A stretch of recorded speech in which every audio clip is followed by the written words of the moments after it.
we have the webinar on SDGs and economic reliance in the COVID-19 era, the role of the youth. And as a speaker, we have a very esteemed guest. He's a sustainable development expert with over 30 years of experience in United Nations Industrial Development Organization, UNIDO, Vienna, Austria, where he served in various capacities and eventually retired as a principal advisor of the Director General of UNIDO. He has authored several journal articles, books, and reports highlighting the changes pattern of the sustainable development with a focus on economic efficiency, ecological compliance, and social inclusion. He has won several awards, including UNIDO DG Awards for the Outstanding Performance, Lifetime Achievement Award by various organizations, Dynamic Indian of the Millennium by KG, and the Professional Excellence Award by the Auckland-based Indo-New Zealand business. He is none other than Mr. Dr. Jebamalai Vinanchiarachi. So it's our pleasure to have you here. The session is all yours. So please. Greetings to everybody from the southern tip of India. I'm grateful to the organizers for giving me this unique opportunity.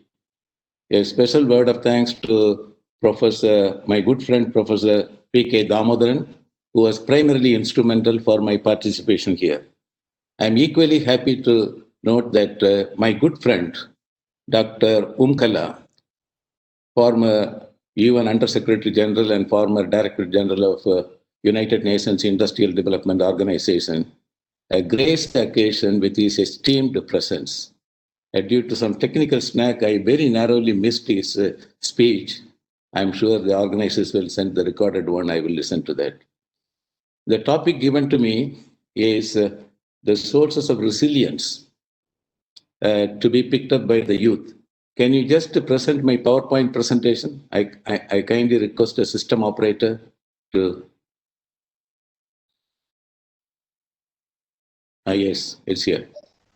So, SDGs and the sources of economic resilience in the COVID-19 era. I call it COVID-19 era because this era is going to continue for some time.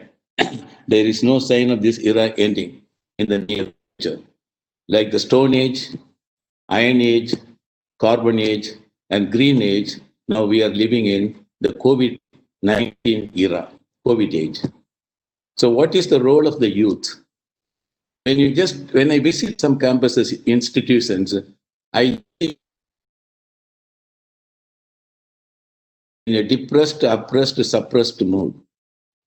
They think that the future is not be able to overcome this pandemic, which resulted in global economic paralysis. It is not recession, it actually caused a global economic paralysis. Most of the productive sectors and related activities are locked down. It never happened in the history. So my task is to inculcate a sense of optimism. Can you go to the next one? Next slide, please. Please go to the next slide. Do you hear me? Am I audible? Yeah, okay. Yes, sir, you're audible. Okay. The plight of SDGs, target indicators in the wake of COVID-19. As you know, there are 17 Sustainable Development Goals, 169 targets, well-defined targets, and 230 indicators.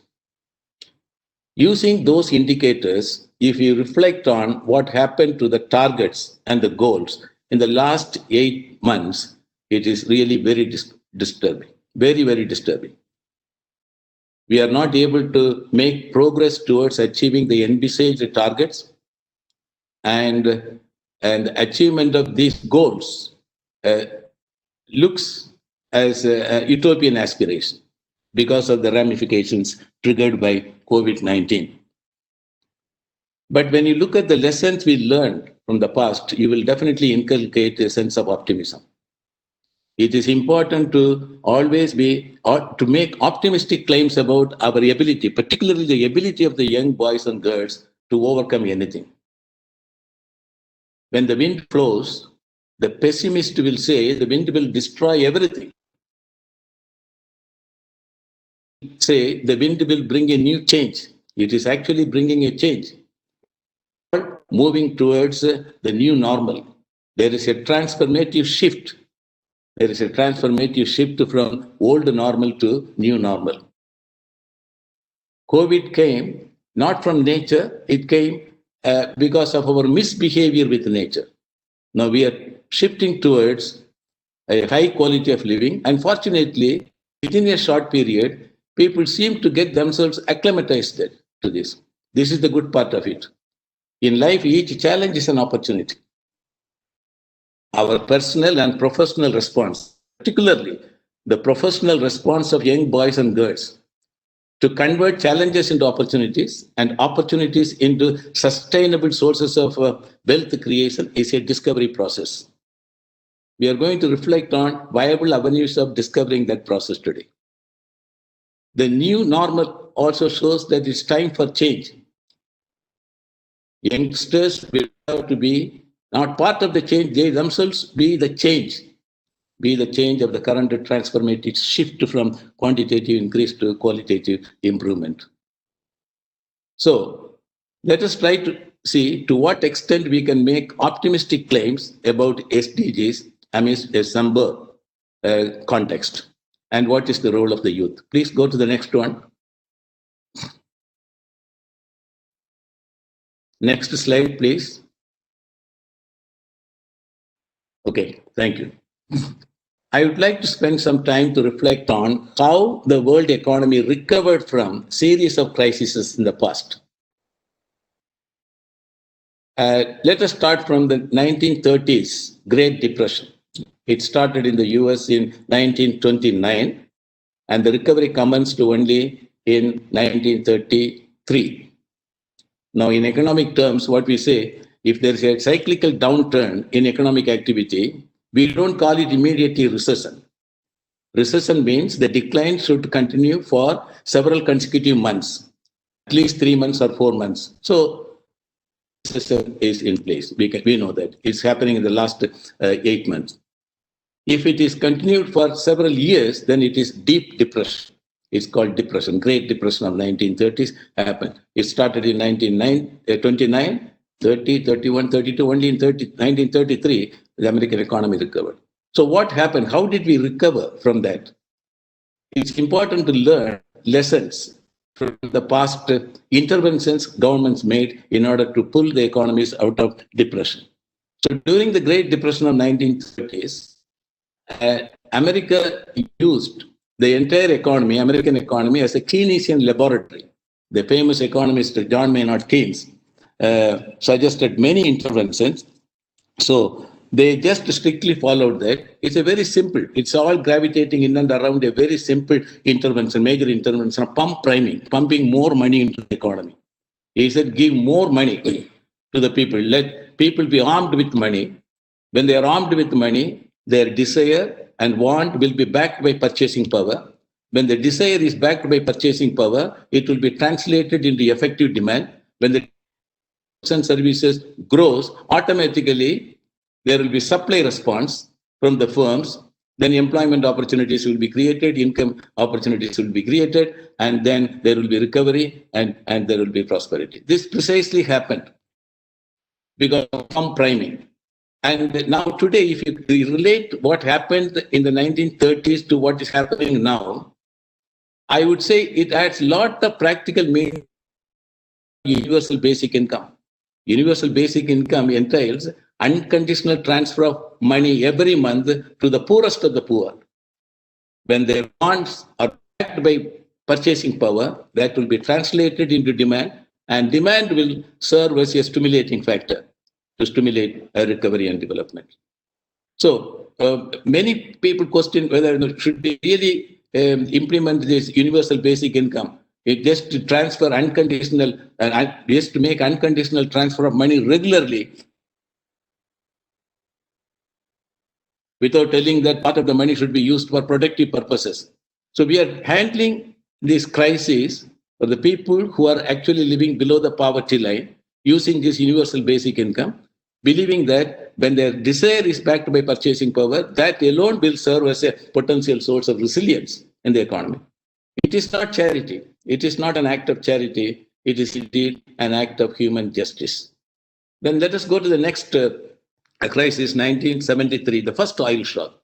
It was for the first time oil price exceeded $100 a barrel. Economists made very bad predictions about the growth prospects for developing countries.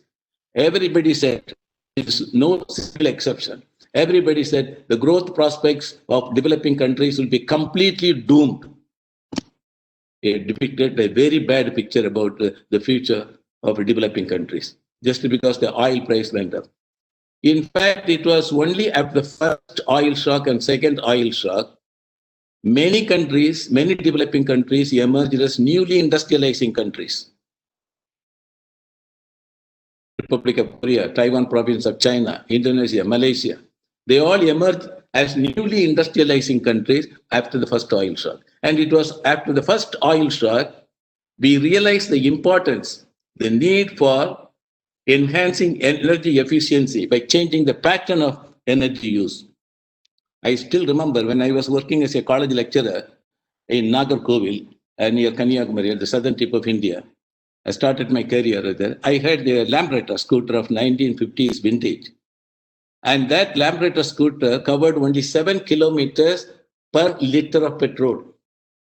And today, the modern two-wheeler covers 75 kilometers per liter of petrol. See the dramatic achievement we made in energy efficiency thanks to the oil shock. So whenever there is a crisis, you don't allow the crisis to go. It as a great challenge to do better. And this is actually evidenced by what we achieved in the sphere of energy efficiency. The East Asian financial crisis. The East Asian financial crisis stemmed from high import intensity of export orientation funded by short-term lenders. In fact, that was my PhD thesis. I had a very long title for my PhD thesis because someone said that unless you come out with a very complicated title for PhD, you may not get the degree. So I coined the title like this: a dependent vulnerability of manufactured exports of East Asian economies, and inquiry into the viability of replicating East Asian model of development in India. And the simple thing is, it's just to expose the myths and realities of East Asian model of development. I wrote the thesis when there was a glowing tribute. Everybody applauded what was happening in East Asia as the panacea for achieving rapid economic transformation. It was at that time, actually, I questioned the model based on this simple one, that is, the vulnerability stemming from high import intensity of export orientation. All these countries opted for export-oriented growth. Domestic demand became the principal source of growth. You can classify the sources of growth into domestic demand and the external demand and import substitution. And domestic demand accounted for more than 90% of growth across all sectors of manufacturing, from food processing to miscellaneous products. This is what happened. So, but unfortunately, this export orientation was funded by short-term lenders. Short-term, they were lending money, short-term lenders lending import intensity of export oriented. In order to export commodities, they wanted imports. So the import intensity was very high in these countries, and the import intensity was funded by short-term lenders at high rate of interest for 3 months, 4 months. The day they stopped lending, everything collapsed. Everything collapsed. But these countries again recovered from that, the so-called short-term lending process, they recovered. And they were back on track, and they started rejuvenating different sectors. It was a dot-com bubble. Everybody knows that. And it was mainly due to unrealistic speculations leading to, when you get large and you get lost. This is the one. Exaggerated imagination about the double and the bubble as a dot-com bubble, and that when they just made everything to made everything akin to reality, then everything was back to normal. Then 2008 and 2009 financial crisis. It stemmed from the misbehavior of the private sector. We had over belief on private sector, over belief on market forces, over belief on deregulation, over belief on liberalization. They thought, come on, just to follow laissez-faire policy, leave everything to the market forces, get the prices right, everything will be all right. Everything was not all right. Government failure to correct market failure became a very big issue. And it was for the first time we realized that though we allow the market forces to determine everything, it's important for the government to make selective interventions. So the over belief on market forces, over belief on private sector, over belief on deregulation and liberalization faded away. And we felt the need for the government's intervention into economic activities, put everything on the track. So it's called market-based public activism. I would put it like that. So market-based public activism became the real tenet of the policy intervention, policy focus. Then 2020, great global economic paralysis, dual crisis. This is for the first time. This is triggered by something related to health. In the past, health-related factors did not play a role in the cyclical downturn of the global economy, but it is for the first time it is happening, causing a lot of ramifications, making the global economy grinding to a halt with a negative impact upon sectors. Please go to the next one. Please go to the next slide, madam. Next slide, yeah. Now, just to have a quick glance at, I'm not going to explain all these 17 goals. It may be totally boring for you. Just to reflect on it in the light of the indicator markets, what is happening to no poverty, zero hunger, and good health and well-being and quality education. You will see something good is happening in each and everything. Take the example of no poverty. I would say the public distribution system across countries and continents is working very well, particularly in India, in different states. The public distribution assures in the basic essentials needed for their daily living, decent living. Free rice, free dal, free cooking oil. All these things are distributed through the institutional mechanism, well-established mechanism. It is almost like implementing the so-called universal basic income in terms of kind. So people are very happy. I don't see anybody starving here in my village, at least in my village. So at least this poverty is completely eradicated through efficient public distribution system across many countries. And zero hunger means, you have to actually, it is totally different from alleviating poverty. Sometimes people may be starving. When I was in Sudan, the topmost priority was to address the hunger issue. People were virtually starving. 24 million people stranded as internally displaced persons, and the war was still on between South Sudan and North Sudan. And then 2 million killed, 2 million people killed, and 4 million people stranded. So whenever I attended the UN country team meetings, I felt enormously incompetent to make interventions befitting our mandate, UNIDO mandate. UNIDO mandate is to foster economically efficiently compliant and socially desirable pattern of development, and using technologically advanced and ecologically sound means of protection. This is UNIDO's mandate. I felt totally incompetent to make interventions because the topmost priority was to save the people from hunger. WFP aircrafts dropping the food products every day in pockets of hunger was the topmost priority. So I was totally irrelevant. I even wrote to my headquarters and also to my counterpart saying that I feel enormously incompetent to make interventions befitting our interventions. I think I am totally irrelevant here. And then I thought everything was humanitarian centric because people were starving and dying. Everything was humanitarian centric. So then I thought if I don't use the word humanitarian, I will not be relevant. So with the help of our colleagues, the efficient colleagues, very professionally very competent colleagues, we coined a program called Humanitarian Plus. That worked. And fortunately, the Japanese government released 1.4 million from their contribution to UN Trust Fund for Human Security. We had to redefine the phrase human security. The lack of availability of and access to food may be a big problem So if it is not available, food is not available, and if people have access to that, it is called human insecurity. And when we redefined the phrase human security, the fund is for, it is called United Nations Fund for Human Security, Japanese contribution to UN Fund for Human Security. When we redefined ambassador, fortunately, the Japanese ambassador accepted that. He said, this is very good, not bad. This is the first humanitarian intervention, non-humanitarian intervention for a humanitarian cause. Go ahead with that.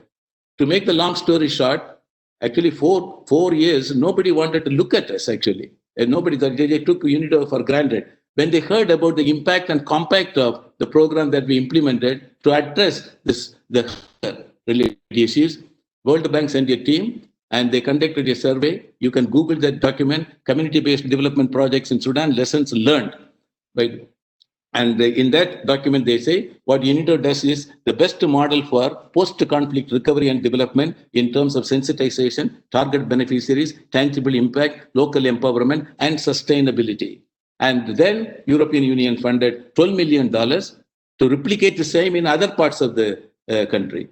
And now UNIDO is rolling with nearly $37 million to replicate the same in different areas of Sudan and other countries. So I'm not going to spend a lot of time on each one. Now, what I'm saying is, if you just use the indicators and target, look at each goal, the picture may be very disappointing, but there is hope. Youth can play a major role. I'm going to explain it now. Please go to the next one. Next slide, please. Okay. When we reflect on the viable avenues, I would like to do it within the framework of 4 L's: life, livelihoods, lifestyle, and leveraging with the virtual world. Our topmost priority, our priority accent is on saving lives. So even in saving lives, there are new opportunities which can easily be seized by youngsters, young boys and girls. And livelihood, creating sustainable sources of livelihood is another one. It is totally different from distributing something through the public institutions, the so-called public distribution system. It's a matter of creating sustainable sources of livelihood. Then lifestyle.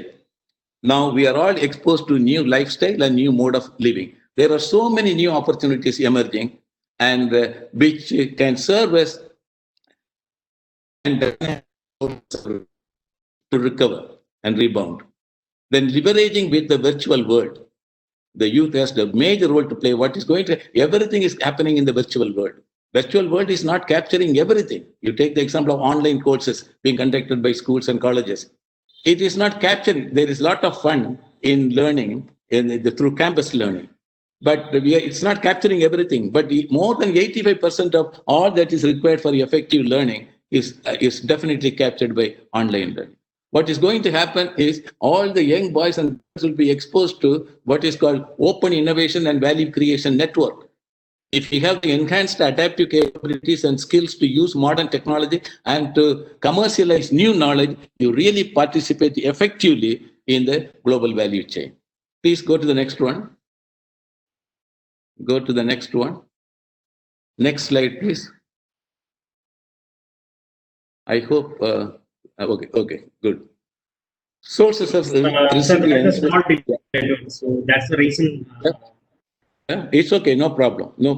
And the organizers will have to tell me how many more minutes I should speak because I have to restructure it accordingly.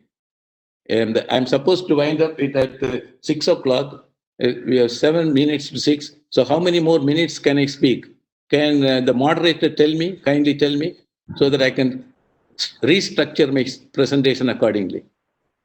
So I think you can go to 6:15 or 6:28. Okay. 10 more minutes. Okay. Thank you, madam. Thank you. I'm grateful to you.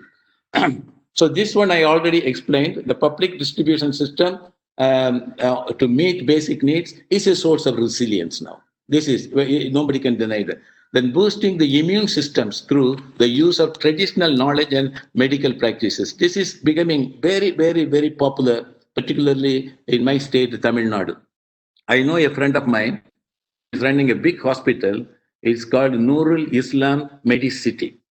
And they 10 years ago, they started a department called naturopathy, where they combined allopathy with the Siddha medical treatment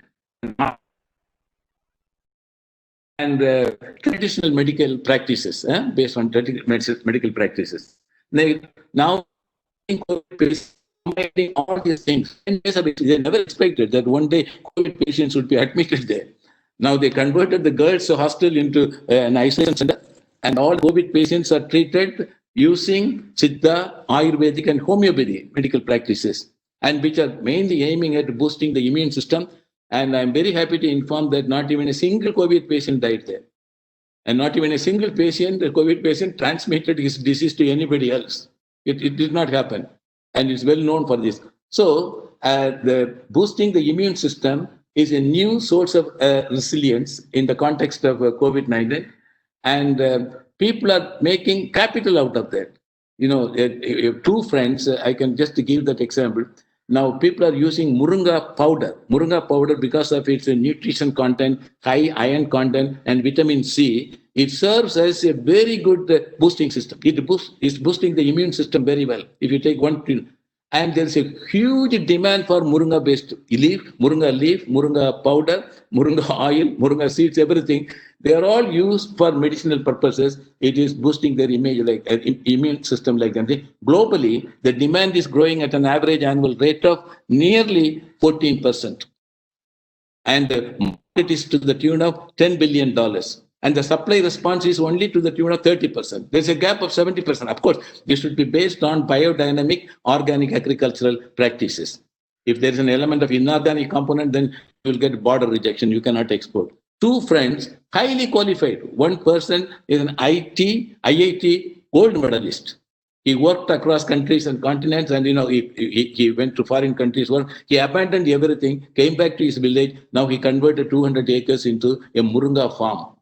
And another friend also converted 400 acres into, and they are further because of the for these products. I'm citing one example, just one example, how you can seize this opportunity and mint money like anything, at the same time contribute significantly to this. Then preparing an inventory. Young boys and girls should really prepare an inventory of traditional medical knowledge and practices. It's very important, and a research institute in Africa invented something very rare. Unfortunately, for want of the technical assistance and financial support, they are not able to get the patents registered, and they are not able to commercialize. It is extract from a wild plant, very wild plant which grows in the desert. That extract from the leaf of the wild plant heals the open wound of diabetic patients. And for more than 20 years, the research investment is a debt investment. It's a debt investment. So if you conduct a survey of and the traditional medical knowledge and practices by visiting people living in the isolated villages, you may find answers to many diseases. And COVID-19 is one of them. First, prepare an inventory and try to identify viable avenues of commercializing those ideas contained in the inventory, and try to make capital out of that. Then exploring modern applications through the registration of patents and commerce. This I have already said. This is related to what I said. Emerging as kindly excuse me and kindly bear with me. I have to tell them.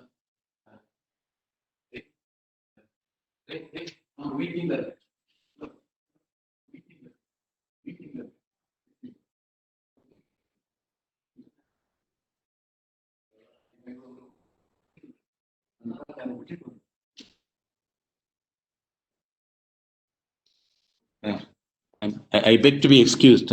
Some visitors, without knowing that I am sorry for the inconvenience. So please go to the next slide. Go to the next slide. Yes. Sources of resilience in creating a sustainable sources of livelihood at the role of youth. Priority accent is on livelihoods of immigrants. In India, we have a big problem with the migrant workers, like internally displaced persons in Africa, whom I met, and we try to solve their problems there. Internally displaced persons, we have migrant workers who came from different parts to different states where there were opportunities. And in the wake of the COVID-19, they all went back to the areas of origin. And in the area of origin, they don't have sources of livelihood. That's why they left the state. They left their villages and towns and went to other states in the pursuit of getting some sources of livelihood. So when they go back to the areas of origin, they are at a loss to know how to survive. I would like to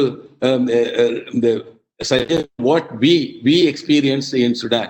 We also visited the internally displaced persons after the signing of the peace agreement by the North Sudan and South Sudan. They all went back to the areas of origin and areas of choice.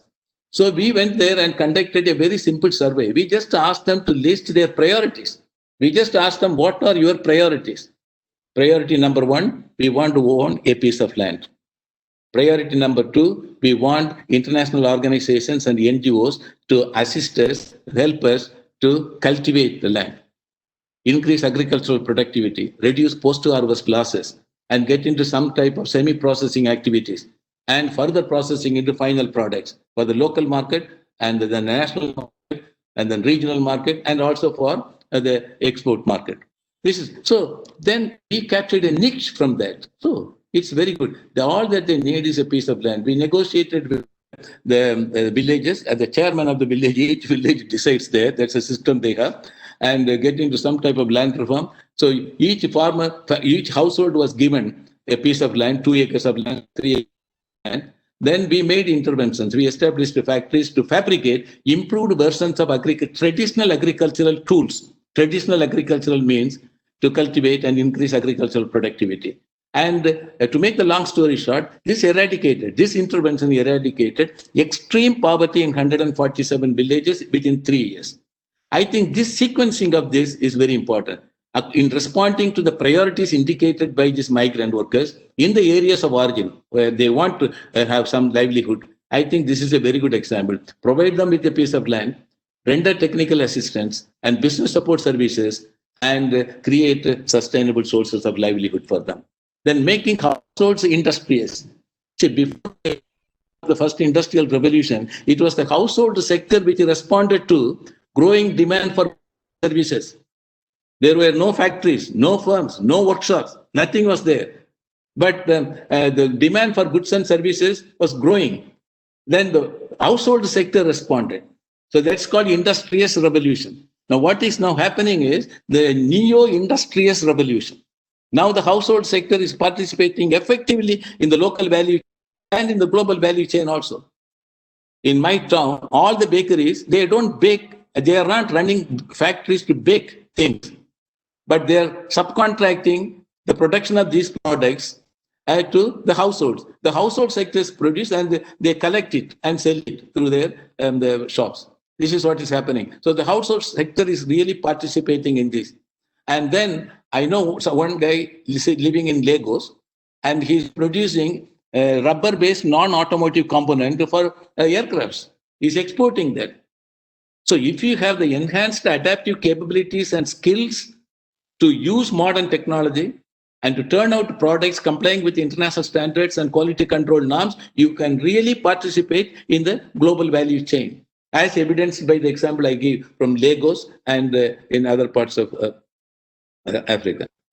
Then empowering rural population in bio-organic practices. Now we all prefer organic products, and very often firms stop to sell organic. The word organic and the product may not be organic. It may not be duly certified. It's a process. It takes 3 years for one to get a duly certified as organic product. And biodynamic agricultural practice is not a rocket science. It's very simple. Use the cow dung and the bio waste and convert it into natural manure and use it. That's all. This is biodynamic agriculture and organic agriculture. So there's a big demand for it. Try to capture that one. Then scaling up of the activities of micro enterprise, particularly in India. Now they have redefined the definition of micro enterprises. Now micro enterprises initial capital can be 1 crore. And total turnover per annum can be actually 5 crores. but they are all qualified, still qualified for all the benefits the government is giving to micro enterprises. Make use of the new definition of micro, particularly for the young boys and girls in India. Okay, please go to the next one. Next slide.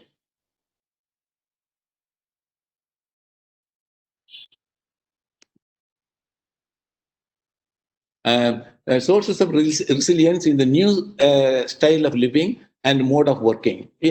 Fortunately, we are all getting ourselves easily acclimatized to this new style of living, new mode. This is called the new normal. The new normal. People are very well used to it. People really take care of their personal hygiene, contribute to the public hygiene, and they are very cautious of that. And this is a very good development. And the pattern of consumption is changed, pattern of production is changed. And when you look at the pattern of consumption, people are actually concerned about health, worried more about health than about anything else. So the shifting pattern is in favor of all healthy products. The pattern of consumption and production, they are all governed by this trend. Then seizing new and dynamic sources of growth. This is another thing. There is one can always identify new and dynamic sources of growth, normally triggered by technological marvels. Take the example of the testing instruments. If you Google and electronic impulse-based testing instruments, even in Amazon or anywhere, you can Google that. You will get 120 new products. 120 new products. I purchased a small equipment for, I will say it in terms of dollars, maybe $30. I can easily test my oxygen content, the oxygen content of my blood, and also the pulse. Very easy, very simple. Like that, yesterday, one of the film directors was interviewed by a leading the TV and journalist, and this guy was wearing an identity card, something like that. So then this guy asked him, "What is it? I don't need you. I don't expect you to come here with your identity card." He said, "It's not identity card. It's an electronic impulse which is working as the repeller, like the mosquito repeller. It's a virus repeller. That means virus will not attack him even if virus is 200 meters away from him." It's something like amazing. These are all innovative. So many young boys and girls are inventing these things. In each college, fortunately, the new education policy in India is establishing Atal Innovation Mission in each college. And they have already selected 20 colleges, institutions of eminence to do that. Make use of that. And all they need is only 5,000 square meter size of a room. And then you get nearly 10 crores as a grant, and the room will be equipped. The laboratory will be at the school level. They call it tinkering lab, Atal tinkering lab. For that, they give only 5 lakhs. But at the college level, they give actually 10 crores, and the room will be equipped. The laboratory will be equipped with all types of disruptive technologies. We are all living in an era of disruptive technology. Started with steam power, water power, steam power, then mechanical power, then electricity, and then so-called electronics, and all these things. Now, we are now living in an era of disruptive technologies. These disruptive technologies are pushing us to a state we call creative destruction. They are all making old things stumble. So we have to just make use of that. I can just list, I'm sure I'm addressing many engineering students. I don't have to educate you. I just tell you that disruptive technologies are and advanced digital production systems, artificial intelligence, augmented reality, additive manufacturing, then big data management, cloud computing, and the 3D printer. 3D printer. And in Africa, one guy made 3D printer out of e-waste, which is sending signals to Mars. Can you imagine? Young boy invented that one. And then Internet of Things, electromobility, Internet of Things, Internet of Energy, Internet of Services, everything. These are all disruptive technologies. And they expect you to go, young boys and girls to go and make optimal use of the facilities available in the Atal Innovation Mission, and tinkering. You tinker with all these things, try to invent something. One student in a college, engineering college in Tamil Nadu, invented an electronic impulse attached to the price tag. And the price of the product changes as the product approaches the expiry date. And another student invented an electronic impulse attached to the cell phone, which gives signals if something goes wrong. Something goes wrong with the heartbeat. He says in 3 hours, maybe you may get a heart attack. Please rush to the hospital for checkup. So these are all being invented by young boys. And see, VIT, Vellore Institute of Technology, you all know that. One student invented $20 laptop. So you have to be, see, knowledge is a source, innovation is a force. Okay. And it's called innovative mindedness. So next one, please go to the next one, sir.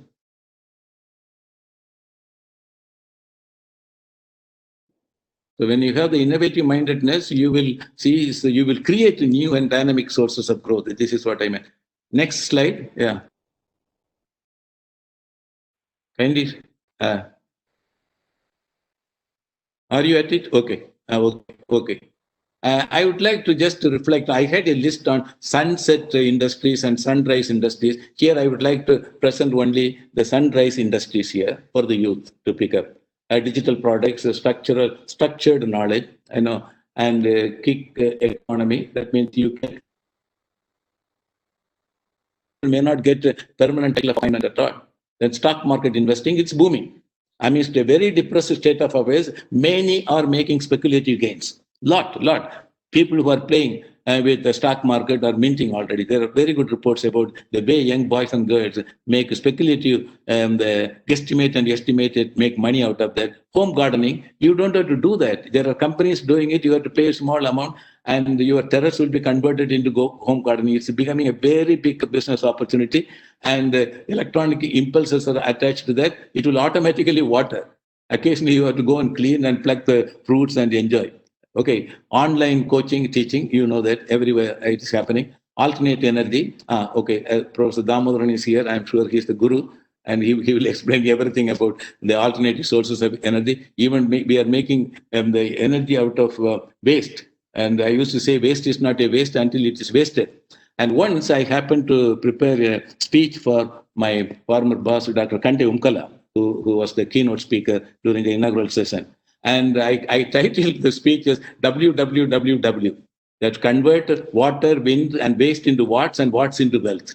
The title of the speech is 5W, WWWW, converting waste, wind, and water into watts and watts into wealth. And this is what he initiated a very good program for creating sustainable sources of livelihood and sustainable sources of energy for productive purpose. The purpose of creating energy, a sustainable source of energy is not to light poverty, but eradicate poverty. This is the implication of that one. Then healthcare, affiliate marketing, network marketing, data science, destructive technology, I explained, traditional values. And so now people are giving a lot of importance to traditional values of life. That's a very, very, very interesting thing. Now, today's sunrise industry may be a sunset industry tomorrow, and today's sunset industry may be a sunrise industry tomorrow. It may change, because when the sun sets into the sea today, and it may rise tomorrow morning. Okay, please go to the next one. Next slide.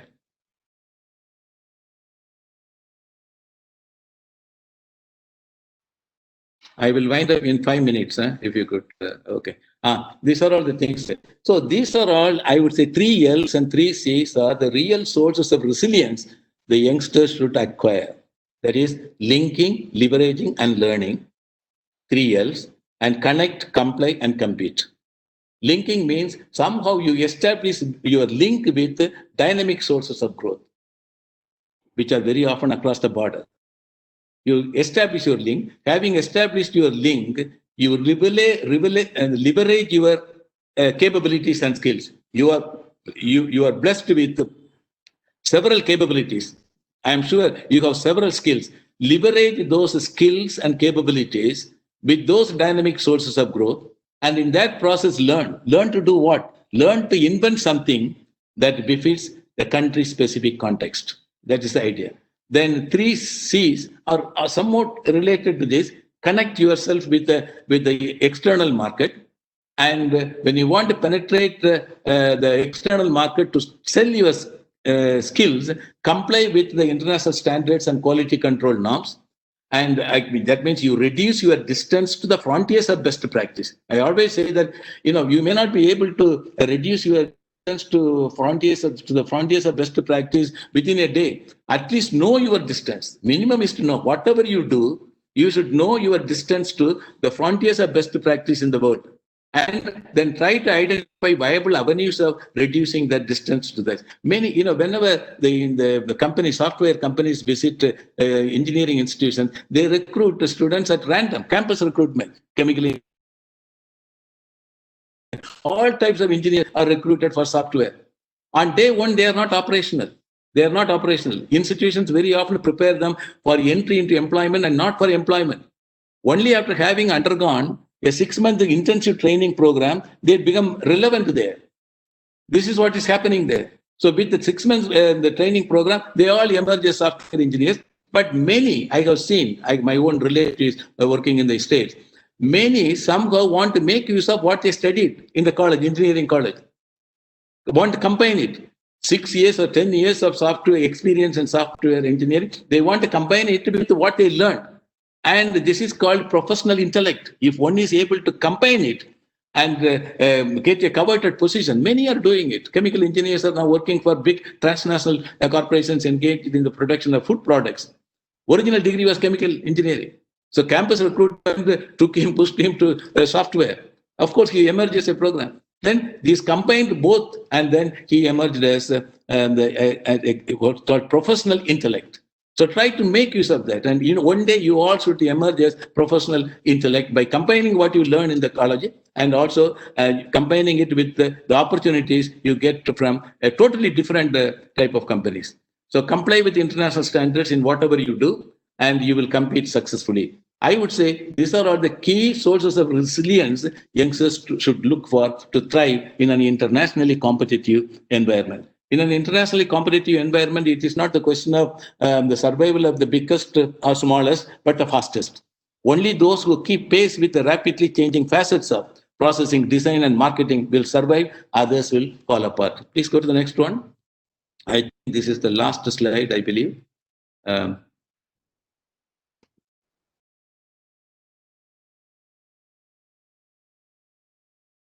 I think I just quoted Mahatma Gandhi. Okay, the type of recovery. I just spent 2 minutes on that. I will not waste my time. They say there may be V-shaped recovery, U-shaped recovery, or W-shaped recovery. Okay, when the lockdown is released, assuming that COVID-19 will fade away and there will be no more lockdown, and then all activities will be reassumed, and suddenly everything goes up, and V-shaped recovery. As things stand today, I think V-shaped recovery may not commence. Then U-shaped recovery means slowly it recovers.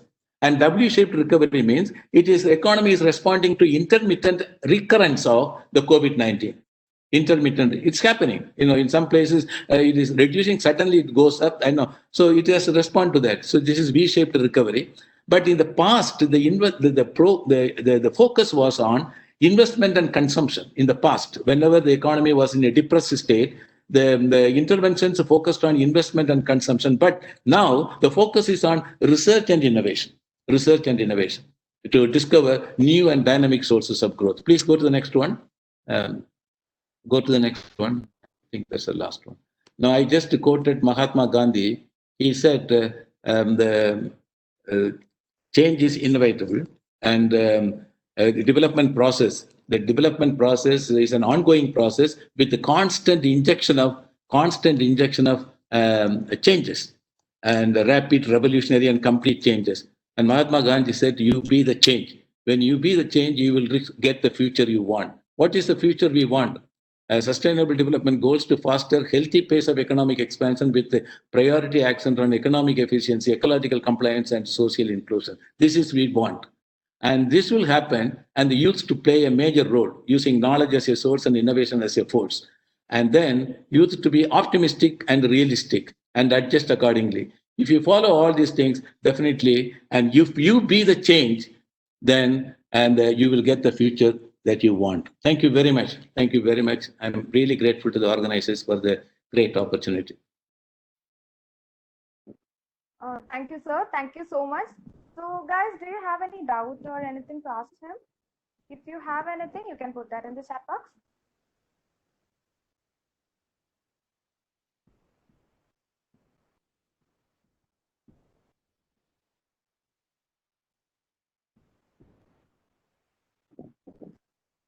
there is anything you want to ask, you can put that in the chat box. Don't hesitate.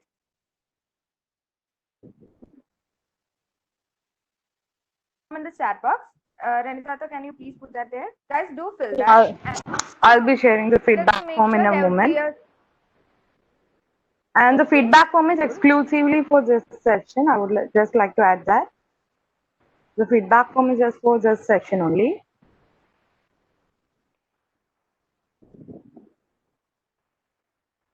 So there would be a session-wise feedback form for each session. So don't forget to fill that every time. So the feedback form will be coming in a moment. So if there is anything you want to ask, do put that in the chat box.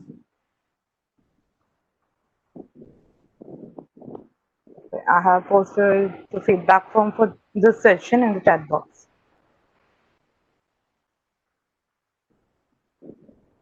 So do fill that, and I hope there is no doubt. So thank you, sir. Thank you for your presence. Thank you for sparing your time with us. Thank you very much. Now I leave. Huh? Okay, thank you. So thank you once again. Thank you everyone for being a part of this webinar and IFRS 2020. So we have a panel discussion of humanitarian challenges, team approach to solution, and role of IEEE engineers in COVID-19 scenario, which will be starting by Thanks. 6:30. Jebamalai sir has left actually. Okay, he has left actually. We just got a question right now. Okay. Okay, I think I will address it through email. It's okay. The feedback form is there in the chat box. So guys, the panel discussion will be starting by 6:30. Thank you, everyone.